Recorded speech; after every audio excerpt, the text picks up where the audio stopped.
Morning, guys. There's the temp. Humidity inside's pretty good. Got the air conditioner going. Humidity outside 70. It rained last night. So there's Camaro. I got it up on the lift. I figured I'd finish. I've got the panels all welded on, so I don't have to worry about them moving around anymore. I don't know if most of you guys know, on unibody cars you want to do all your welding and everything on the ground. If you don't know, that's what you need to do. Make sure at least the axles or the rear end or whatever is on jack stands or something, because if not, it's a unibody car, and if it's not subframed, it'll flex, and when it flexes and you put these panels on, you're going to be real disappointed if you have it up off the ground like this and you set it back down and it's flexed down, and then you welded it on and you set it back down and your panels are all screwed up and your gaps are messed up and all that. But anyway, most of you guys know that.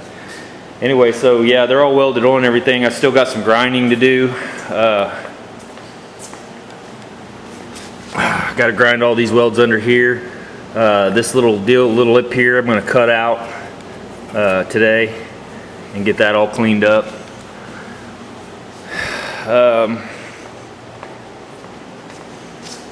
I still got some welding to do under here, so I'm gonna take this tire off, and that's why I didn't want to lay on the floor and weld anymore. So I went ahead and got the car up on the lift, so that'll help keep me off the floor. That's about it for now. I don't know exactly what else I'll get going, but yeah, she's looking pretty good. Starting to look more like a car for sure. Pretty happy with it. So, all right, when I get something, like I say, worth talking about, I'll bring you back. See you guys.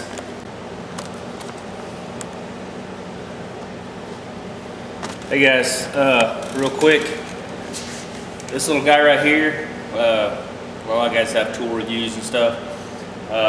This is Snap-on, and it's a 3/8 impact, cordless. These things are awesome. I mean, awesome. I don't see how I lived without them for so long.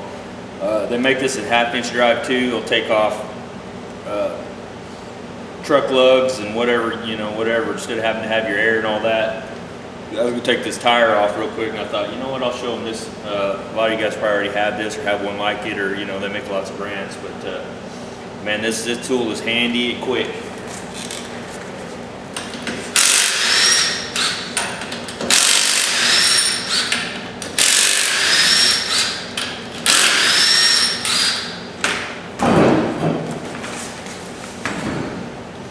Just like that, makes quick work. So, if you don't have one of those, put that on your Christmas wish list. I don't have the 1/2-inch drive, which maybe someday. These are really expensive, but again, I get everything off Craigslist, so I ended up buying it used and paid, I don't know, 125 bucks maybe, something like that. And you can tell it's pretty used, but man, it works great. So anyway, just a quick little heads up on that. Hey guys, remember we talked about welding upside down and how bad it sucked, and then we talked about turning your machine down a little bit. Well, I'm going to take you with me. This is upside down. It's the inner lip of the quarter panel. So I'll show you how this works since I turned the deal down. So.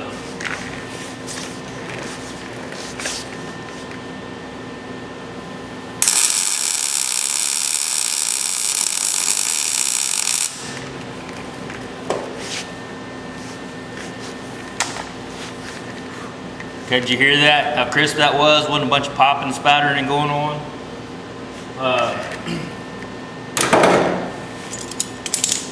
Back this out a bit. Also, and that's the one I just welded. Also, I was going to show you, I've got a little mirror. Always remember the back side of your welds. All right, and you can see that right there. That's the back side. That's where I just penetrated through that. Okay, so you got the penetration. If it's not penetrating through there, sorry, it's not penetrating through there on these welds, you're not getting a good enough weld. But that's not really what I was wanting to point out. I was wanting to point out that you need to protect that, like we talked about before.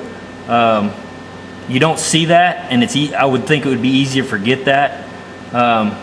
So I'm not saying dress them like, you know, take a grinder back there or anything. I'd leave that alone, but definitely get you some Scotch-Brite and scuff, when you're done, scuff the whole inside of this lip, and take you some epoxy primer and just put it on like an acid brush or something like that and brush over these welds and seal those up.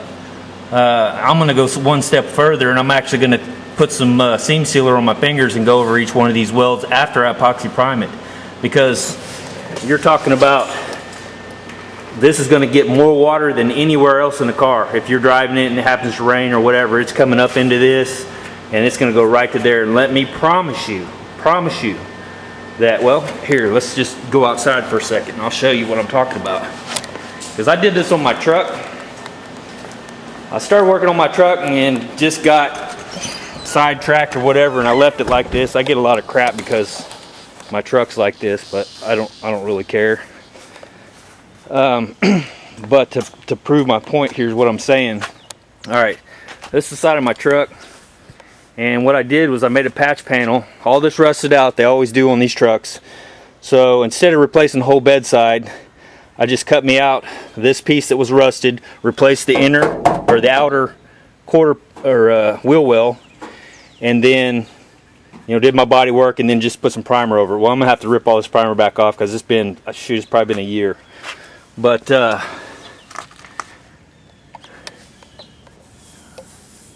you can see, like, there's a little spot of weld that it got covered, but it's starting to come back through. And on the back side, and a lot of these times the guys will use the what is it, panel bond adhesive instead of welding these, and that stuff's supposed to work pretty good. I've actually used it on a truck, but long term I don't know. But if you look at this, you can see the rust that's trying to come back. And this is just surface stuff coming right here through the epoxy. But this is that matrix epoxy. Now this has been on here for a long time, a year or so. This all up here is pretty good. But yeah, around these edges and stuff, man, it gets a lot of water up in here. So you really got to watch. Like I said, I'm gonna have to strip all this back down and just almost start over again. But yeah, that's all I was gonna do on this, is just get me some get my paint and blend this up. Just, you know, this is standard I think Victory, is it Victory? I don't remember. 9260 I think is what it is. But anyway, just blend this up and then clear the whole panel. I've replaced these. I replaced the cab corners and the rockers on this truck, and that's the same thing I did on this. Is I replaced this and I spliced this rocker in right here, and then painted and just blended up into here, and then re-clear coated the whole basically right here. And you can't tell that's not factory. I mean, it looks fine. Got one little run, and you probably won't even be able to see it out here, but it's a little smooth spot right in here. One little run, and I took a razor blade and just worked that out and then polished it up. But so yeah, just a heads up on that. Remember the inside of your welds and stuff, because if those are bare at all, and like I said, on this part right here, obviously I didn't get enough in there, it'll start rusting back through, and that's what we're trying to keep from happening, so even sooner. So anyway, just a little food for thought on that. I'm gonna continue to weld this up. Like I said, you've seen how clean that welded. I use a Lincoln welder. It's just a little Home Depot 140.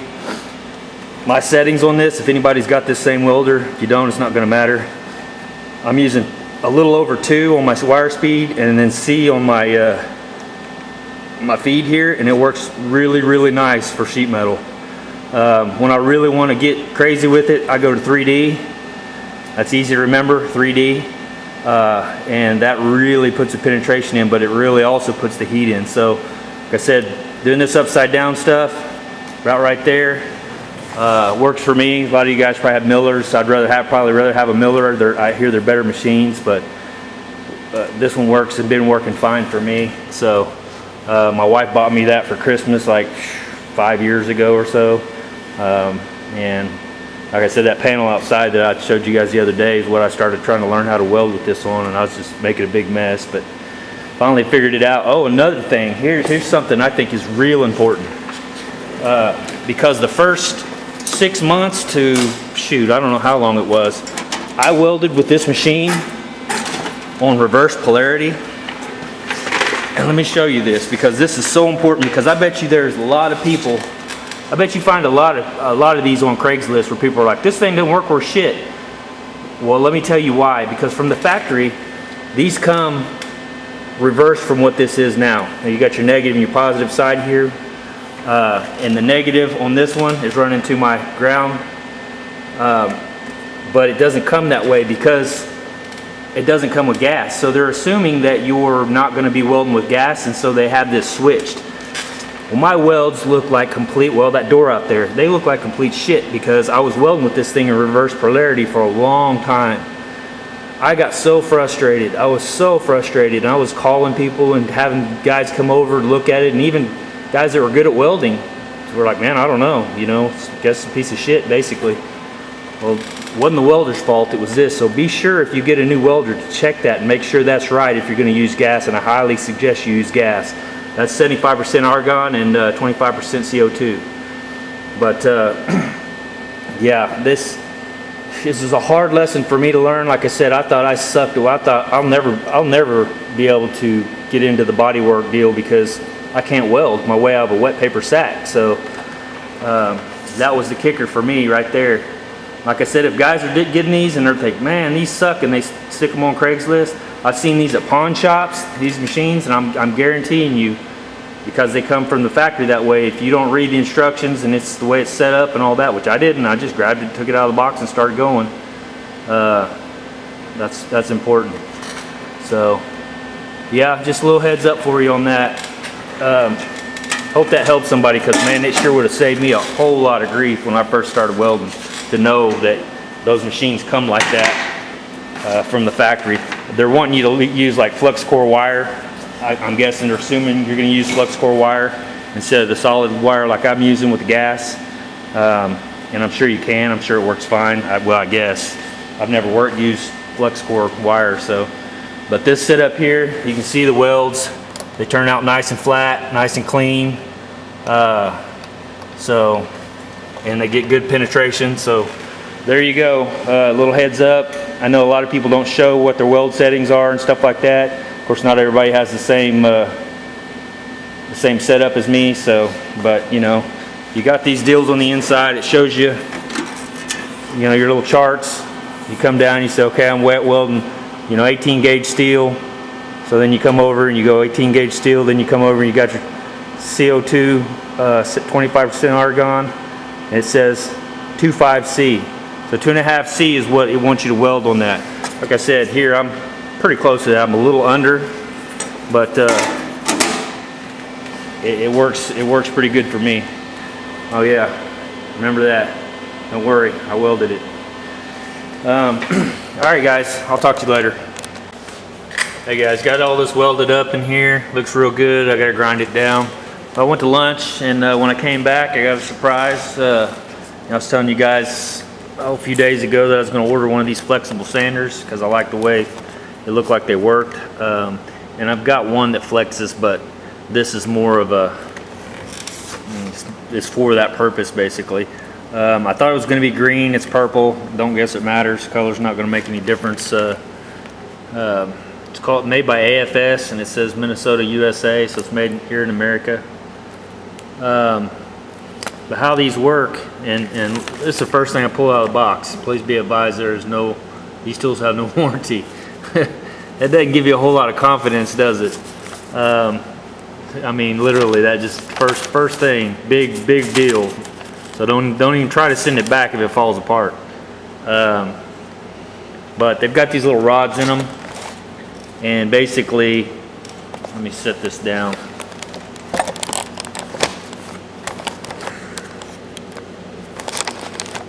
All right, so right now, not very flexible. It's almost like you could use, sand like a regular stiff block.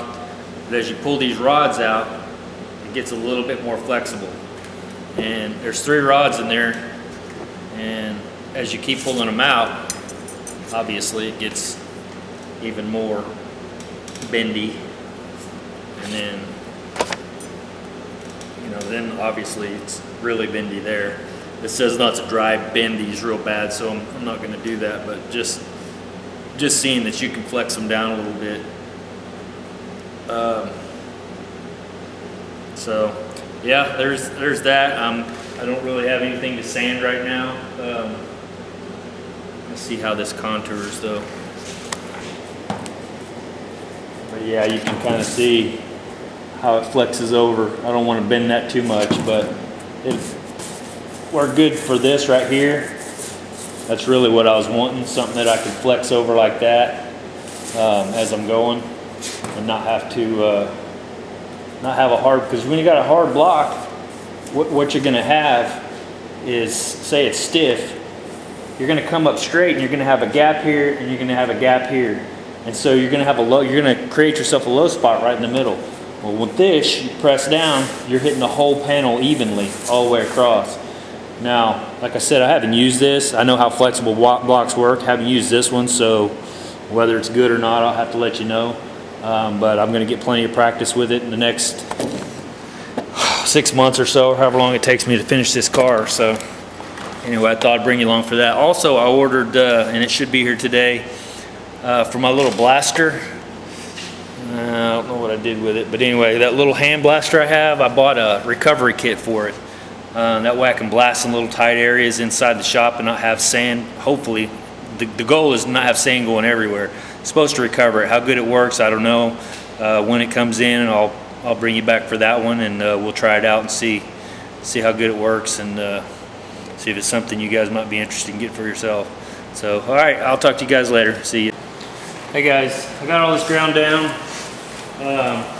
on my plug welds here, and they made this piece a little too fat, and I just left it that way till I got it, where I wanted it welded in and everything.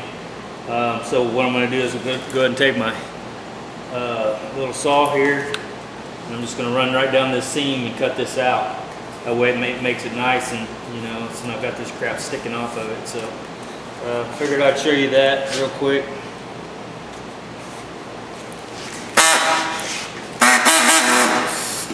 Hopefully my head didn't get in the way.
Got all those ground down. All right, I do have a question for you Camaro guys, Rare Rat, Tom, anybody that's got one. King's Disaster Garage.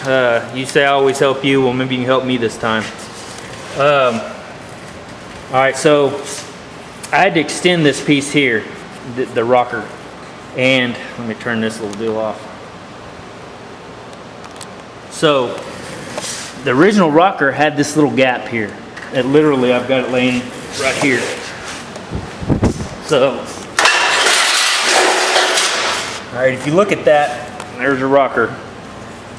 I put this back in there because I figured that's how that was supposed to be. And that's the little end there. And this is just a rocker I'm not going to use. He bought, and I decided to go ahead and stick with the original panel.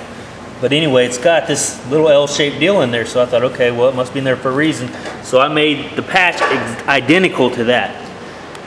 Okay, so now what I've got is I've got that little gap right there. Well, I mean, I don't want water and shit getting up in there. This will have seam sealer. And yeah, I could go ahead and seam seal that, but I'm like, well, what was the point? Why wouldn't I have just taken it all the way? I mean, my question is, why would they do that? I mean, is that just like because that's an aftermarket part? Does your guys' Camaro have, if your guys is a word, have this little gap? And also, over here, we've got a gap here. Of course, you got a split here. So, is that all welded shut? Or is that seam sealed through here? Or do they just leave it open? Because to me, that's letting water get access back into the rocker panel. Well, that's the whole thing. I want to keep water out of those rocker panels if at all possible. Like these little holes right here, they'll allow water to get back into the rocker panel. So I'm going to get some plugs, some little rubber plugs to go in here and close these off. Same with this one back here. And from the factory, it had a little rubber plug back in here. So, and they may have a little rubber plug from the factory, I don't know. But I'm going to go ahead and get some more to fill these up. That way we don't have any water getting into this area. But my question is, from the factory, what did they do? I mean, if you can look inside your area here and for me and see if this is split like that or if it's all solid one piece, and if what they did in this area and again this area, because I really want to weld the quarter panel together right here. I can, but I'm not sure, and I know some guys probably do, but I'm not 100% sure what the point of that was. So, like I said, I could fill it with seam sealer, but that seems just not a good enough fix, if you will. So, you guys let me know what you think about that little guy. I've been looking online, and all the cars have those all sealed up. There's no gap there. So, I'm not exactly sure what they did. And like I said, my Camaro's in a different town now because the guy that owns this car moved, so I can't go over to it and look, which wouldn't matter anyway because they Bondoed all these seams completely shut on my car, so I know what they did. They just smeared Bondo over it and went on. But yeah, if you could let me know, I'd appreciate it, and it'll be a lot of help. Then I'll know where I need to go from here on this, because I hate to leave that. Like I said, I mean, you can see it's just, that's a hole waiting for water to dump in there. And again, it kind of negates all that work I did, dirt and everything, get down in those holes. So yeah, let me know. All right guys, see you. But put waterborne wax and grease remover on it, get it cleaned up, and it says to wait 30 minutes to an hour because it has water in it. So I'm kind of jacking around. And I was reading up on this, the steel I put in the, what the hell, I can't even remember what it's called now. It sucks getting old. I say that, but it's better than the alternative, which is dying. This stuff I put in here, aluminum, whatever. I can't find the can, so I don't know what it's called, but anyway, so set you over here for a minute. This is me jacking around basically, but they said you could, this stuff is so good supposedly that you can drill and tap it. So I did, and you can, but my thought is you can probably drill and tap just regular filler, you know, like you get a chunk like this. I've cleaned this off my spreader basically. Let it dry and then I just pop it off. But yeah, you can see that it's tapped. But so most of the time you take a piece of Bondo like this, or filler, whatever you want to call it, and you can snap it real easy.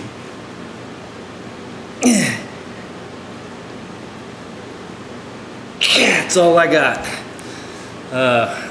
I can't break it, and I mean I'm not super strong, but I'm strong enough. It should have popped it. If that was regular filler, it would have popped it. So I'm gonna go ahead and put this back in and use a little bit of leverage and see if I can pop it this way. That's probably your weakest point, so it should split basically right there and right there, if I'm thinking right. Yep. So anyway, it's pretty strong for what it is, and you know, I mean, it's not going to have any forces really like that going against it. I'm not going to drill and tap the deal. So anyway, I was just jacking around, figured I'd mess with this and see what I could do to it. I didn't honestly expect it to be like as strong as it was, because if you just took a regular piece of filler like that, you could pop it like super easy. So it actually, the aluminum shards or whatever they put in that actually must make it a little bit stronger, because like I said, that's some stout stuff right there. Yeah, that's pretty stout. But all right, yeah, waste of time, I know, just jacking around, didn't have nothing else to do while I was sitting here. So and besides that, it's almost time for me to go back in the house with my daughter because my wife's not here yet. So anyway, yeah, I'm gonna put some fiberglass, short strand fiberglass filler on those, and just kind of get those wheel wells prepped up and finished so I don't have to mess with those. I don't like stuff sitting around in steel very long. The panel up top, I can always go back over it again with 180 and kind of, if it happens to be any surface rust or whatever, kind of clean it up a bit. But those plug welds, I don't like to let them sit, because you've got little indentions around the outside of the plug welds, and just, I forgot what they call it, but undercut I think, or something like that. If you start getting a little rust down in that, it's hard to get out of there. So unless you're going to go back over it, sandblast it, which I didn't get my stuff in yet. Maybe it'll be in tomorrow for the little sandblasting tips. But you can go back over with something like that. It's got a little tip and recovery, and just blast that little area. But if you don't have to, then you know why. So I'm going to try to get on that pretty quick. Mix me up some epoxy in a cup, and just kind of coat some of those welds up after I put the fiberglass filler on. So all right guys, that's probably it for me today, and it's a pretty good day, pretty fun. Like I said, I like doing little tests, stupid shit like this. I learn stuff. So I'm all the time, like I said, taking the welding stuff up, taking it outside and coating it with like cheap Walmart products just to see how good they are. Stuff like that, just to see, because you always hear, well, 1K stuff, or the single whatever uncatalyzed stuff is crap, don't ever use it. For inside of panels and stuff like that, I put that stuff on there. I don't have any problems with it. It's been out there for 5 years, and it's the only places it's rusted is where the moisture got through the backside. So I'm not too pissed off at it. So anyway, this video is going to be like forever long. So you guys have a good evening, and I'll talk to you probably tomorrow. Well, actually, I'm at the fire station tomorrow, so it'll probably be Thursday. So see you guys Thursday. See you.